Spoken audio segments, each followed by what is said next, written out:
जिस देश में लाखों करोड़ों की संख्या में हिंदू रहते हैं, उस देश में हिंदू आस्था से जुड़े हुए संतों का इतना अपमान क्यों? क्योंकि यहाँ हिंदू मुस्लिम का मसाला नहीं था।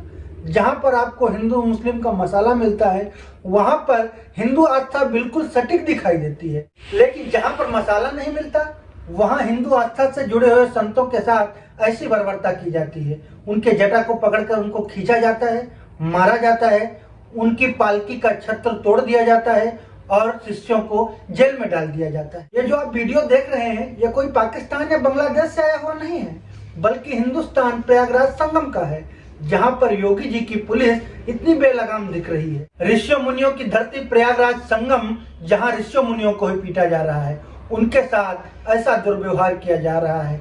राम राज का नारा लगाने वाली सरकार रावण से भी ज्यादा संतों पर अत्याचार कर रही है। नमस्कार, मैं निर्भय ठाकुर और आप देख रहे हैं देश की पंचायत।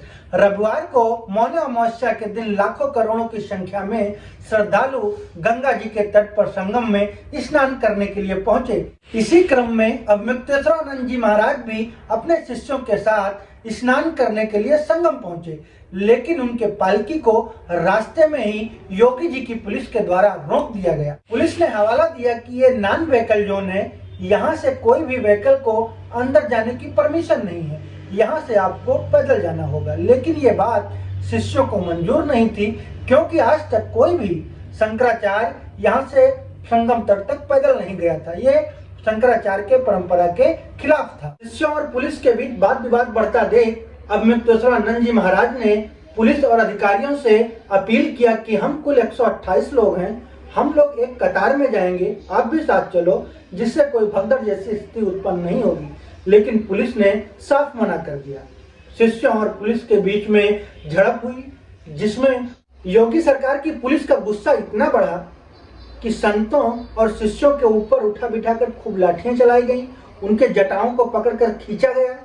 उसके बाद कुछ शिष्यों को अरेस्ट भी किया गया और अब मुक्तेश्वरानंद जी महाराज की पालकी को संगम से करीब 1-1.5 किलोमीटर दूर धक्का देकर बाहर कर दिया गया, जिससे उनकी पालकी में लगा हुआ छत्तुर क्षतग्रस्त होकर टूट गया।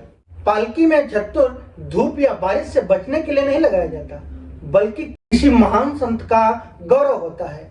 पुलिस की इस बर्बरता और शिष्यों के साथ हुए अपमान का विरोध जताने के लिए अन्न जल त्याग कर अब मुक्तेश्वरानंद जी महाराज अपने कैंप के बाहर धरने पर बैठ गए और वो अभी भी धरने पर हैं। प्रदेश की बीजेपी सरकार और केंद्र सरकार से सवाल कर रहे हैं। वो धरने पर तब तक बने रहेंगे जब तक प्रदेश सरकार की पुलिस उनको पूरे प्रोटोकॉल के साथ संगम तट पर स्नान करने के लिए नहीं ले जाएगी।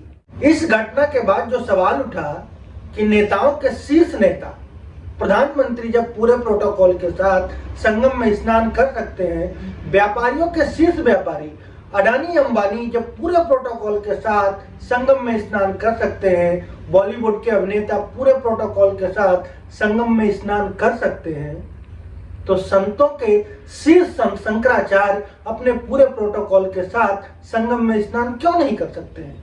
सवालों का बाजार गर्म है। शंकराचार्य 24 घंटे के लिए धरने पर बैठे हुए हैं। शंकराचार्य ने मीडिया से बात करते हुए बताया कि हमारे 35 लोगों को अरेस्ट कर लिया गया, हमको अकेला कर दिया गया और हमको संगम तट पर पैदल जाने के लिए बोला गया, क्योंकि सरकार हमको रास्ते में मारना चाहती थी, क्योंकि सरकार हमसे जलती है। हमने संगम में हुए भगदड़ का विरोध किया था और सरकार से सवाल पूछे थे। शंकराचार्य ने सरकार के परमिशन वाली बात का कड़ा विरोध करते हुए कहा है कि सरकार ने अनादिकाल से चली आ रही संगम में स्नान करने की परंपरा को खंडित किया है, उसका अपमान किया है। कि क्या कोई संत बाटुका या सनातनी को संगम में स्नान करने के लिए परमिशन लेने की जरूरत होती है? किसी बच्चे को अपनी मां से मिलने के लिए परमिशन की जरूरत होती है? अनादिकाल से चली आ रही संगम में स्नान करने की परंपरा को सरकार के अधीन मेला प्रशासन ने खंडित किया है, अपमानित किया है। इस वीडियो में इतना ही। नमस्कार।